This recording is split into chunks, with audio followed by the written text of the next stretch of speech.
Hello Cancer, Sun, Moon, Rising and Venus signs. Kamusta kayo? Sana po'y nasa mabuti kayong kalagayan. Welcome back po sa Star Tarot. Kung bago kayo rito, welcome din kayo. Thank you for your support. I truly appreciate it. God bless you all. Cancer, maraming salamat sa inyong mga likes and subscribes, sa inyong mga comments. Maraming salamat po. Pauna mensahe ninyo, Empress Energy. Napakaganda nitong Empress, lalo-lalo na pagdating sa kaperahang aspeto.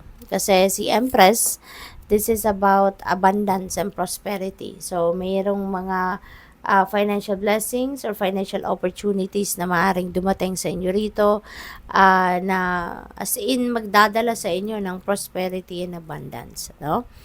Mas makakaluwag-luwag kayo ngayon pagdating sa inyong finances.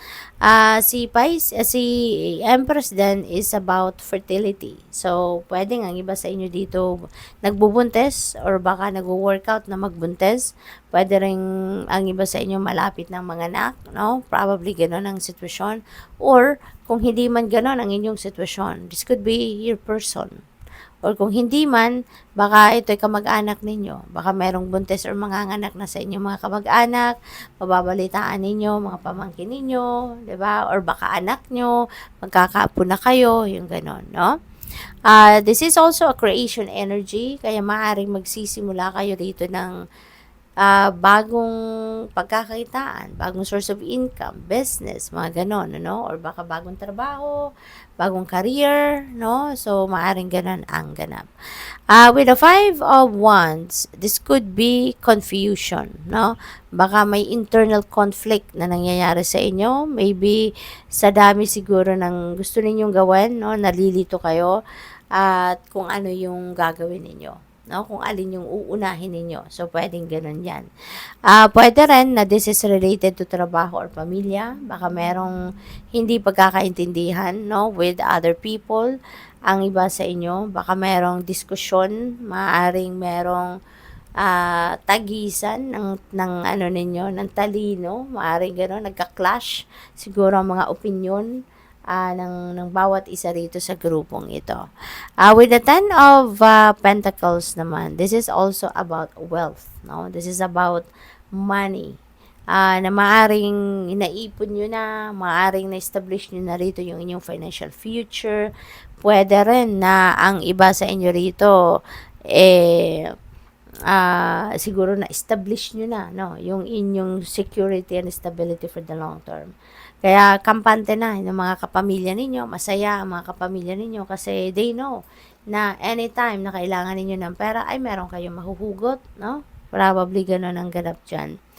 With the Knight of Swords energy, this is a fast-moving energy, no? So, siguro, meron kayong mga gagawin na nagmamadali kayo or mamadaliin ninyo, pwedeng ganun.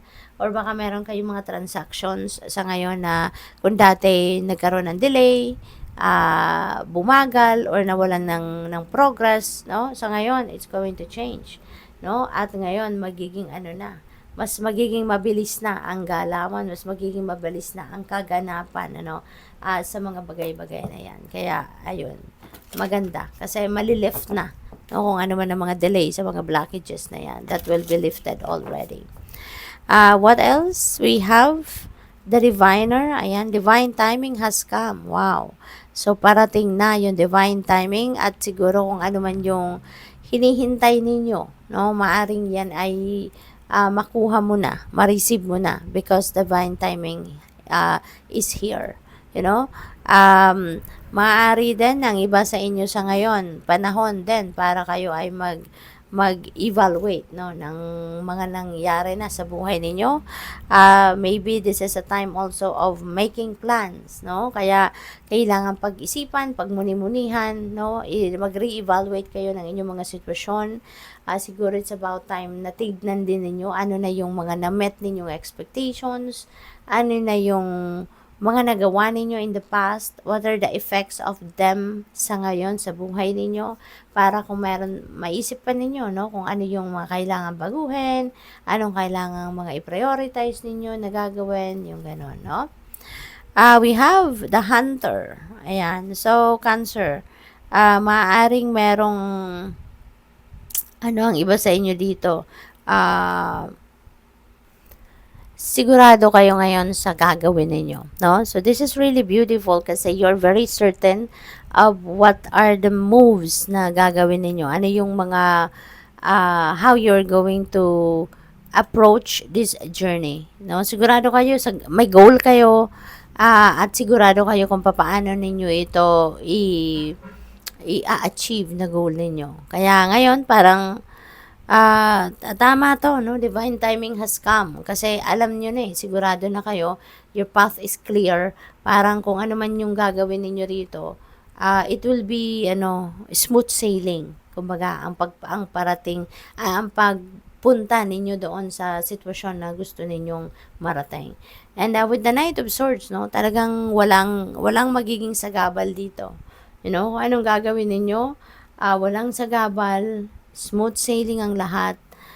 Things are going to fall into its right places. Kaya, napakaganda. Kasi, na to, makakarating at makakarating kayo sa kung ano man ang goal ninyo rito. Ma-achieve ninyo ito. What else? We have the catalyst. Yan.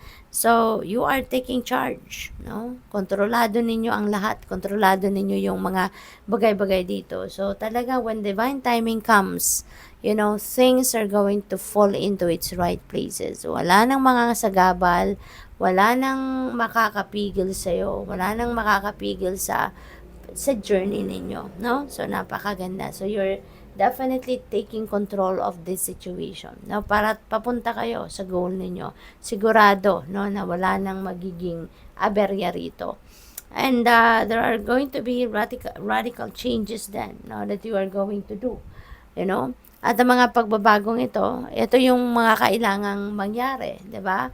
Para maging maayos ang path, 'di ba?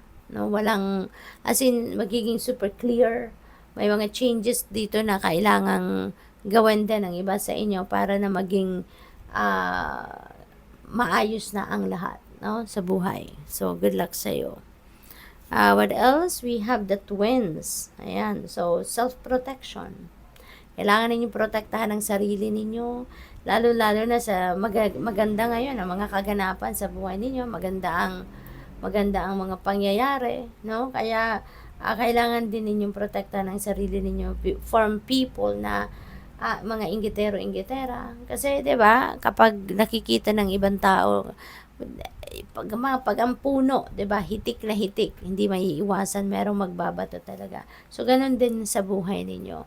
Ngayon sigurong nakikita ng mga tao na maganda ang sitwasyon mo, maganda ang kalagayan ninyo, estado ninyo sa buhay.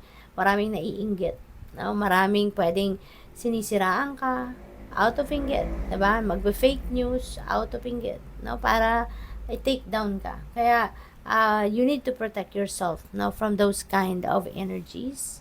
Okay? Set your boundaries, no? Your strong personal boundaries. Kailangan mo din na magdasal kayo, no? Lagi kayong magdasal na ilayo kayo sa mga ganong klaseng tao na maging safe kayo lagi, no? Maging protected kayo lagi. So good luck po. Thank you for watching. Love and light. Namaste.